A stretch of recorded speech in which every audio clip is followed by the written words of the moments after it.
Hello दोस्तों, मैं आशीष यादव स्वागत करता हूँ आप सभी के आपके अपने यूट्यूब चैनल पाई क्लासेस पे।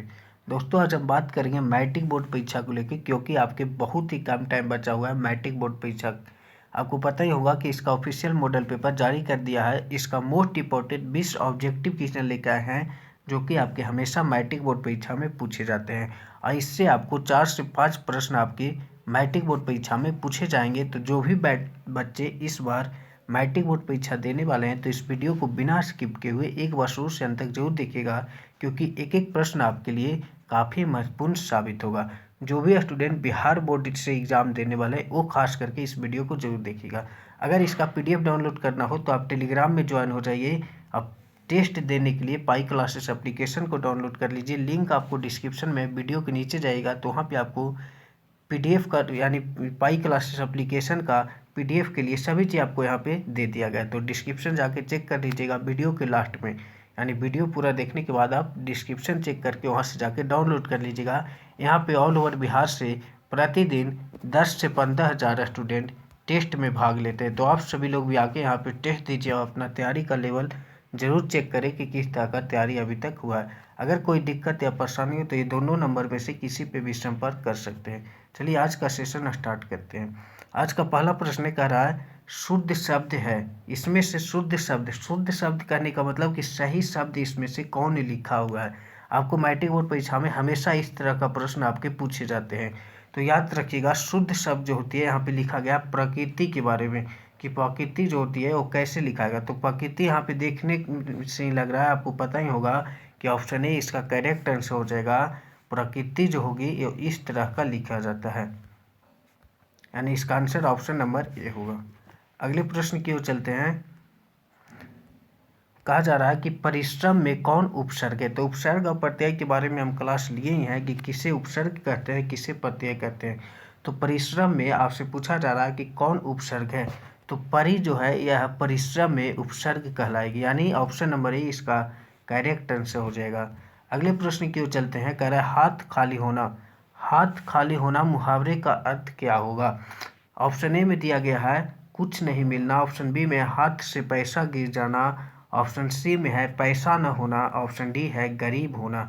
तो आपको याद होना चाहिए इसका आंसर जो होगा ऑप्शन नंबर डी गरीब होना। हाथ खाली होना मतलब हाथ में कुछ नहीं, यानी हाथ खाली हो जाना यानी गरीब हो जाना। कहा गया है, देखिएगा देहातों में या गांव में बोला जाता है कि हाथ खाली है, यानी उसके पास अभी पैसा नहीं है, यानी वह अभी गरीब हो चुका है, गरीब होना। अगले प्रश्न की ओर चलते हैं। अगला प्रश्न आज का है अवकाश शब्द में उपसर्ग है। अवकाश शब्द में उपसर्ग आपसे पूछा है, तो अवकाश शब्द में उपसर्ग जो होगा वो अब होगा, ऑप्शन नंबर बी। अब जो है यह अवकाश शब्द में उपसर्ग है। अगले प्रश्न की ओर चलते हैं। कह रहा है हिरोशिमा किस देश में है।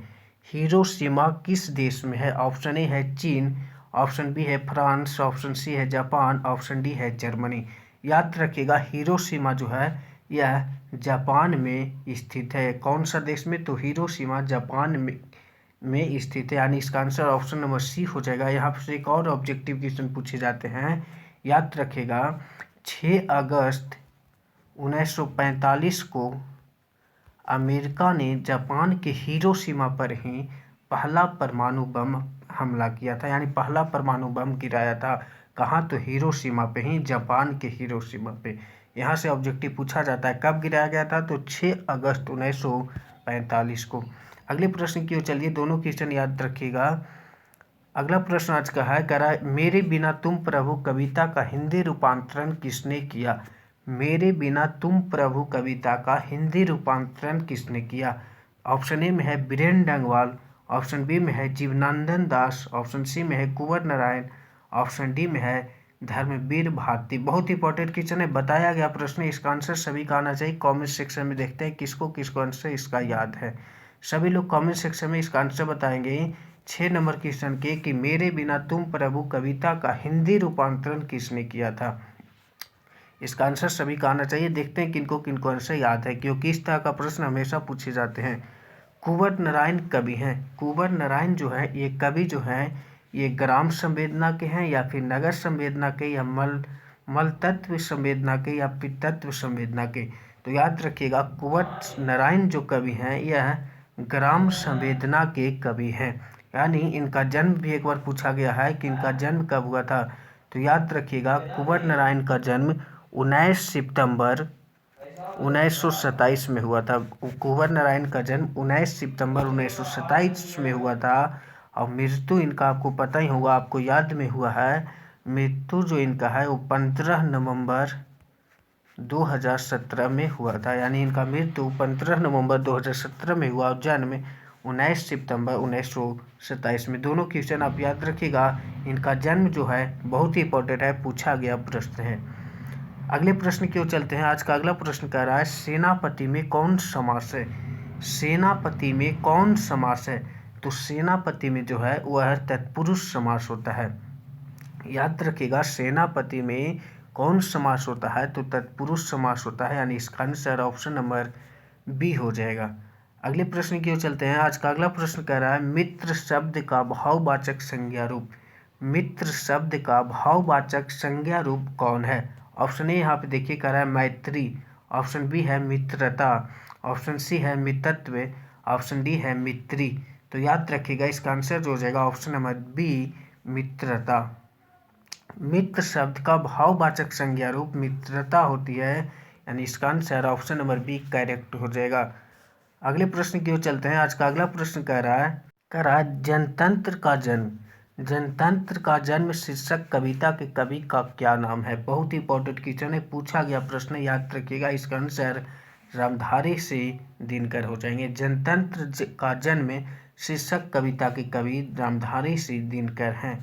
अगले प्रश्न की ओर चलते हैं। बहुत ही इंपॉर्टेंट क्वेश्चन है, पूछा गया प्रश्न है। कह रहा हिंदुस्तानी नाम सुनी अब ये सकुची लजात पंक्ति किस कविता से ली गई है। यानी उद्धत है। ऑप्शन ए है भारत माता, ऑप्शन बी है जनतंत्र का जन्म, ऑप्शन सी है अक्षर ज्ञान, ऑप्शन डी है स्वदेशी। बहुत ही इंपॉर्टेंट क्वेश्चन, याद रखिएगा। इसका आंसर जो हो जाएगा ऑप्शन नंबर डी हो जाएगा स्वदेशी। अगले प्रश्न की ओर चलते हैं। अगला प्रश्न आज का है रसखान किस विषय में सिद्ध थे। यानी रसखान जो है वो किस विषय में सिद्ध थे। बहुत ही इंपॉर्टेंट क्वेश्चन है, पूछा गया प्रश्न। इसका आंसर जो हो जाएगा ऑप्शन नंबर ए हो जाएगा सवैया छंद में। यानी इसका आंसर है ऑप्शन नंबर ए रसखान किस विषय में सिद्ध थे। आपके मैट्रिक बोर्ड परीक्षा में हमेशा पूछे जाते हैं। 2 बार आपके क्वेश्चन बैंक देखिएगा, वहाँ पे 2 बार आपके पूछा गया प्रश्न ये है, दोनों शिफ्ट में पूछा गया है, इसे याद रखिएगा। इसका आंसर ऑप्शन नंबर ए हो जाएगा। अगले प्रश्न की ओर चलते हैं। आज का अगला प्रश्न जो है कह रहा है अमराई का कुआं कहाँ है। तो आप जानते ही होंगे, हम बताए हैं कि अमराई का कुआं जो है वो रास्ते में मिलता है, जो कि अभिनव चैप्टर में पढ़ना है अमराई का कुआं के बारे में। तो अमराई का कुआं रास्ते में स्थित है। कहाँ है, तो रास्ते में। चलिए अगले प्रश्न की ओर चलते हैं। कह रहा है पपाती की उम्र क्या थी। ये तो और मोस्ट इंपॉर्टेंट क्वेश्चन है, इसे आप याद ही रखिएगा। 4 से 5 बार पूछा गया प्रश्न है मैट्रिक बोर्ड परीक्षा, मोस्ट इंपॉर्टेंट इसे मानिए। पपाती की उम्र तो याद होना चाहिए कि पपाती की उम्र जो है वो 12 वर्ष होती है, 12 वर्ष है। यानी इसका आंसर ऑप्शन नंबर ए हो जाएगा। आज का अगला प्रश्न कह रहा है सीता रुआसी क्यों हो गई। यानी सीता जो है वो रुआसी क्यों हो गई थी। ऑप्शन ए यहाँ पे दिया गया है बेटों के दुत्कार से, ऑप्शन बी है बहुओं की कलह से, ऑप्शन सी है अपना काल ओढ़ना देखकर, ऑप्शन डी है अपनी गरीबी पर। इसका आंसर याद रखिएगा, बहुओं की कलह से जो है सीता रुआसी हो गई थी। इसका आंसर ऑप्शन नंबर बी हो जाएगा। अगले प्रश्न की ओर चलते हैं। आज का अगला प्रश्न है बहादुर अपने घर से क्यों भागा था। बहादुर अपने घर से क्यों भागा था। ऑप्शन ए है नौकरी के लिए, ऑप्शन बी है पिता के फटकार के कारण, ऑप्शन सी है माँ की मार के कारण, ऑप्शन डी है घूमने के लिए। तो याद रखिएगा बहादुर अपने घर से क्यों भागा था। तो माँ की मार के कारण। किसके कारण, तो माँ की मार के कारण बहादुर अपने घर छोड़ के भाग गए थे। यानी इसका आंसर ऑप्शन नंबर सी हो जाएगा। आज का अगले प्रश्न की ओर चलते हैं। कह रहा है दोस्तों आज का अगला प्रश्न जो है कह रहा है बिरजू महाराज किस शैली के नर्तक हैं। बिरजू महाराज किस शैली के नर्तक हैं। बहुत ही इंपॉर्टेंट क्वेश्चन है, याद रखिएगा।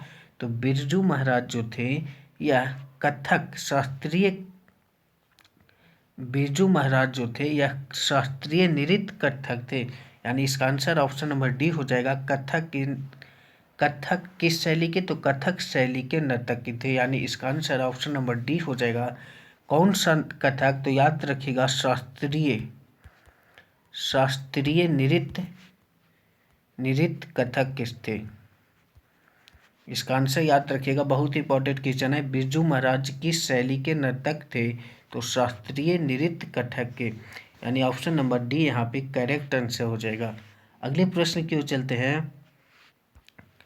कहा जा रहा है अशोक वाजपेयी का जन्म कब हुआ था। आपको बताए थे कि हिंदी में जो भी चैप्टर का लेखक है वो लेखक का नाम एवं जन्म और मृत्यु, ये तीनों चीज आप सभी याद रखिएगा। यहाँ से आपको 10 से 15 MCQ बनने वाला है अगर इतना याद रखते हैं तो मैट्रिक बोर्ड परीक्षा में।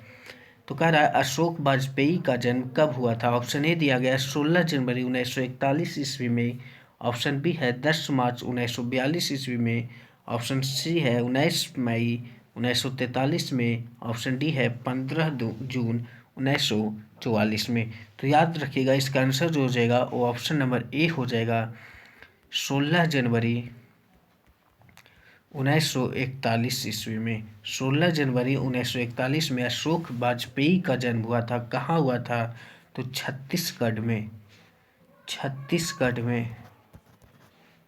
इनका जन्म जो हुआ था वो छत्तीसगढ़ में हुआ था। याद रखिएगा 16 जनवरी 1941 में इनका जन्म छत्तीसगढ़ में हुआ था अशोक वाजपेयी का। अगले प्रश्न की ओर चलते हैं। आज का अगला प्रश्न कहा जा रहा है बिलनब क्या है। बिलनब क्या है, ऑप्शन ए दिया गया है एक शहर है, एक छोटा सा गांव है, एक नदी है, एक झील है। तो आपको याद होना चाहिए इसका आंसर जो हो जाएगा ऑप्शन नंबर बी, बिलनब जो है यह एक छोटा सा गांव है। इसका आंसर ऑप्शन नंबर बी हो जाएगा। बिलनब जो है यह क्या है, तो एक छोटा सा गांव है। बहुत ही इंपॉर्टेंट शॉर्ट क्वेश्चन है लेकिन बहुत ही मोस्ट इंपॉर्टेंट इसे मानिए पूछा जाता है हमेशा MCQ में कि बिलनब जो है वो क्या है, तो बिलनब एक छोटा सा गांव है।